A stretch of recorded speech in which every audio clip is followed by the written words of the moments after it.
5 Illinois voters joined others across a handful of states to try and boot former President Donald Trump from the primary ballot. But a local Republican leader argues it's not fair to voters. Lizzie Siles now joins us from the newsroom, and much of the objection is focused on 2 points, Lizzie.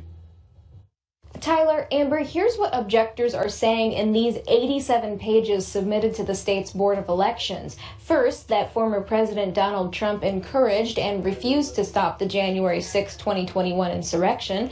And second, his actions that day violated his constitutional oath, making him ineligible for office. He hasn't been charged. He hasn't been found guilty.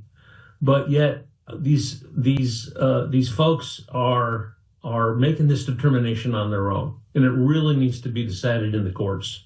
Chairman of the Tazewell County Republicans, Jim Rule, says he was disappointed to see an objection to Trump on the primary ballot in Illinois.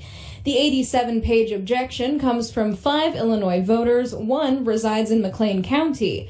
Attorneys reviewed nearly all of the events leading up to and following the attack in Washington on January 6, 2021, when thousands of Trump supporters stormed the Capitol building as lawmakers were certifying President Joe Biden's victory in the 2020 election. The objectors argue that broke his constitutional oath as president and disqualifies him for re-election under the 14th Amendment.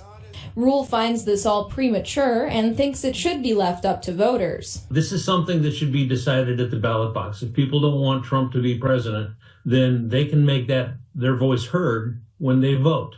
Illinois follows Colorado and Maine, who have already decided to remove the former president from their primary ballots. The Supreme Court announced Friday afternoon it will hear Trump's appeal on the Colorado ruling. A spokesperson for the Illinois Board of Elections tells me they will hear and decide the case during a special meeting on January 30th. And we reached out to a nonprofit attached to the objection in Peoria County's Democratic Party, but did not hear back.